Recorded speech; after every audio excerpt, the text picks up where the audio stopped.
안녕하십니까. 혼란한 정치 시사 이슈를 술술 풀어보는 송근의 혼술 5월 22일 월요일 오후에 인사드립니다. 김남국 무소속 의원의 그 코인 게이트, 이것은 점차 이재명 대선 후보 시절의 이 선거 작업 세탁 의혹과 연결이 돼서 번져나가고 있습니다. 오늘 그 검찰이 이 업체 하나를 압수수색했는데, 이 사건을 수사하는 서울남부지검입니다. 업체 하나를 압수수색했는데 어디냐 하면은 김남국 의원이 이용했던 가상화폐 예치 및 교환 서비스를 운영하는 업체를 지금 압수수색을 하고 있습니다. 서울남부지검 형사 6부인데 강남구에 있는 업체 오지스. 그런데 이 오지스가 압수수색 대상인데, 오지스는 가상화폐 예치 및 교환 서비스를 제공하는 이 클레이스왑이라는 프로그램을 운영하는 업체입니다. 이 코인 그 교환 막교환, 이것을 들어보셨을 겁니다. 요즘 계속해서 이야기가 나오는 건데, 김남국이 우수 코인, 우량 코인인 이 위믹스 35억 원어치를 36억 원어치를 불량 코인, 생긴 지 얼마 되지 않는 잡코인이라고 하는 클레이페이라는 코인과 맞교환을 했다. 그런데 이것은 21억 원어치와 맞교환을 했다. 그래서 15억 원의 차이가 났는데, 그게 문제가 아니고, 결국은 이 36억 원의 위믹스 코인을 현금화시키기 위해서, 세탁을 해서 현금화시키기 위해서 클레이페이라는 것을 이용을 했다. 자, 그겁니다. 지금 하태경 의원이 계속 제보를 받았다고 해서 주장하는 것이 그 내용이죠. 36억 원의 위믹스 코인을 스스로 6억 원을 떼주고 30억 원을 현금으로 만들었다. 자, 그런데 그 시점이 대선 직전 2월 15일입니다. 2월 15일. 자, 2월 15일이 왜 중요한가? 그 말씀을 잠시 후에 드리겠습니다. 그래서 결국 검찰도 이 코인을 교환한 것이 자금 세탁을 위한 것이었고, 그것이 뭐 검찰이 그것까지 지금 수사를 하는지는 모르겠지만 어쨌든 자금 세탁이 이루어졌다. 그래서 그 코인 교환을 하는 업체를 지금 압수수색을 하고 있는 상황입니다. 자, 이 작년, 그러니까는 2월 15일에 본인이 보유하고 있던 김남국 의원이 보유하고 있던 위믹스 코인 51만여 개, 36억 원이 클레이페이 59만 개로 교환이 됐죠. 클레이페이는 작년 1월 19일에 갓 출시된 신종 코인이고, 클레이페이 시세는 당시 1,200원에서 이렇게 교환을 하니까는 3,000원 이상으로 급등한 이후에 등락을 반복을 하다가 현재는 뭐 300원 안팎으로 떨어졌고 거래가 안 되는, 사실상 없어진 코인입니다.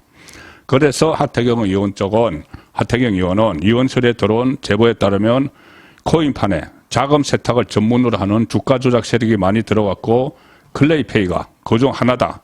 그래서 여기서 30억 원의 자금이 만들어졌다. 그러니까 위믹스 코인 36억 원어치가 6억 원 수수료 주고 30억 원이 만들어졌다. 그 시점이 2월 15일이다.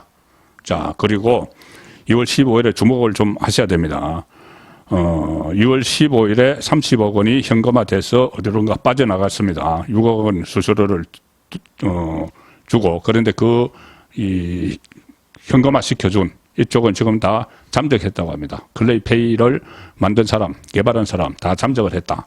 그리고 이것은 클레이페이와 위믹스의 교환으로 생긴 30억 원이고, 두 번째, 또 제일 처음에 이 문제가 불거졌을 때 이 60억 원대의 김남국 코인이 대선 직전 2월 중순쯤 이것이 전부 다 전량 인출이 됐다.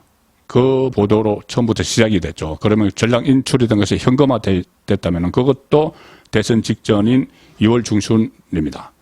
또 하나, 이 업비트라는 거래소가 이 FIU 금융정보분석원에 이거 수상하자고 신고를 한 그 시점도 1월 말입니다. 바로 2월 중순에 가깝죠. 좀 이상하다. 원래 김남국이 10억 정도 수익을 올렸는데 갑자기 개인 지갑, 다른 것에는 개인 지갑으로 옮겨진 것은 40억이다. 이거 30억 원이 뭘까?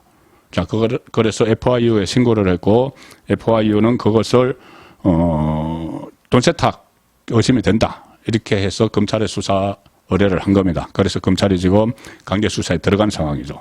자, 그런데 그렇다면 그때 30억 원이 만들어지고 또 처음에 그 60억 원이 한꺼번에 인출이 되고 또 업비트에서 그 30억 원이 또 그 추가로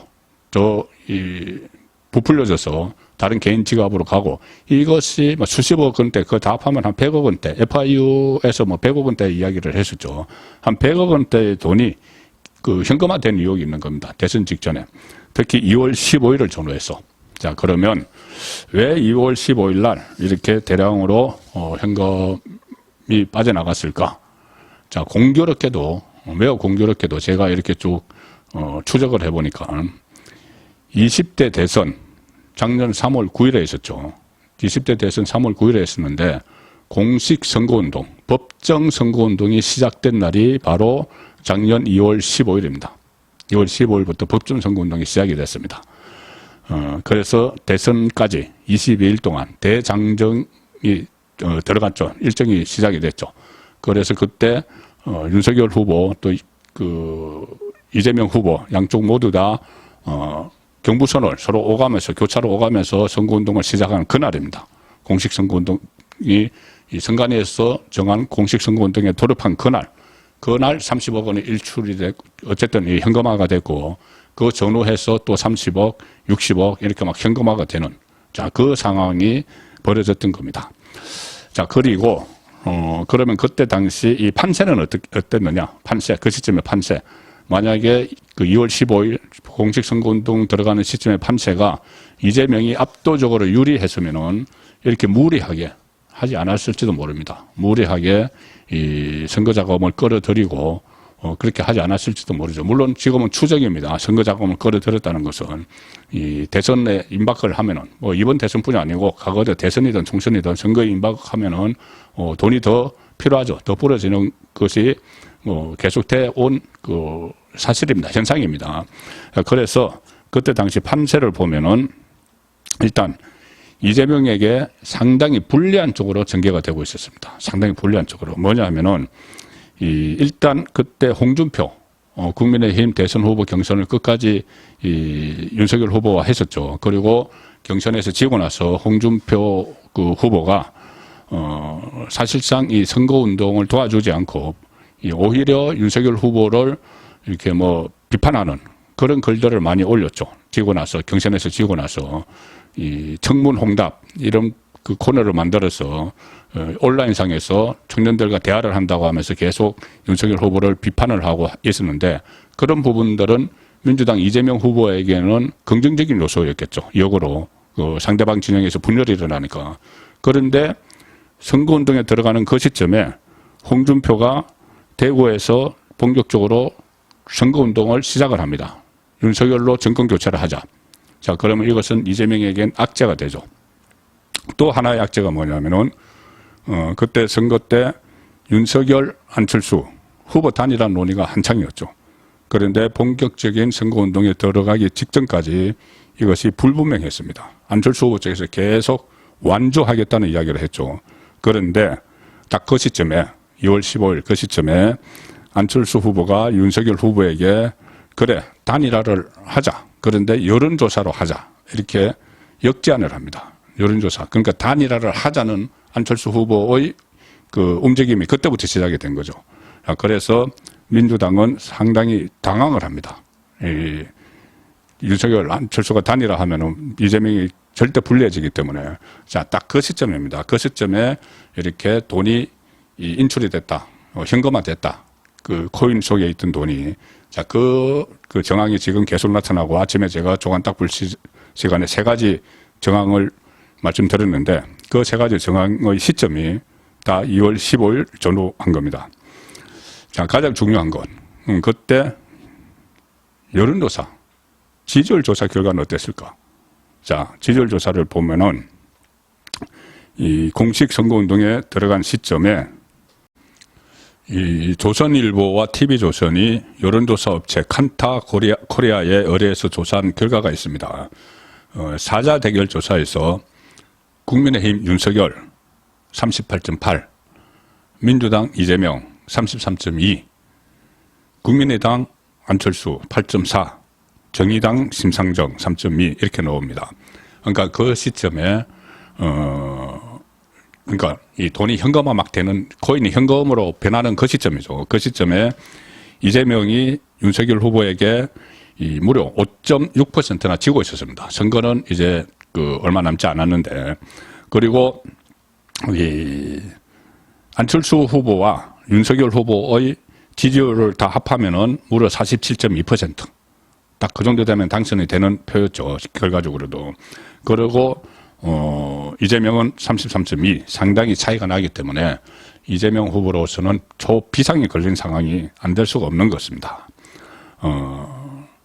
그리고 그 같은 조사에서 윤석열, 안철수 야권 단일화가 이루어질 경우에 윤석열이 후보가 되든 안철수가 후보가 되든 누가 야권 단일 후보로 나서도 이재명에게 이긴다. 이런 조사도 같이 나왔습니다. 자, 그러면은 이 발등에 불이 떨어진 거죠. 그 단일 후보가 이재명을 오차범위 밖 9%에서 14%포인트가량 차이로 앞서기 때문에 발등에 불이 떨어졌습니다. 그러면은, 뭐 다른 선거에서도 마찬가지지만은 그렇다고 완전히 본인이 패색이 짙은 것도 아니고 조금만 더 이 전력 투구를 하면은 역전을 시킬 수도 있겠다 하면은 모든 수단을 다 동원을 하게 되죠. 그래서 결국 대선 선거 운동이, 공식 선거 운동이 시작되는 시점에 이재명이 뭐 완전히 패색이 짙다기보다 지금 뒤지고 있는데 뭔가 이렇게 좀 더 총력전을 펼치면은 뒤집을 수도 있다. 이 시점이 되는 겁니다. 그래서 그 시점에 막판에 일종의 몰빵을 하기 위해서 추측입니다만은 지금 검찰은 강제 수사가 들어갔죠. 근데 아직까지는 추측이라고 해야죠. 추측이지만은 그때 대규모 돈이 선거 자금이 필요하니까 이 코인에 묶여 있던 그것을 일제히 그 시점에 다 현금화한 것 아닌가. 돈 세탁을 거쳐서 현금화한 것 아닌가. 그런 그 합리적 추론이 가능하고, 그래서 지금 검찰도 그 부분과 연결돼서 오늘부터 강제 수사에 돌입한 것 아닌가. 그렇게 생각이 됩니다. 송국근의 혼술이었습니다.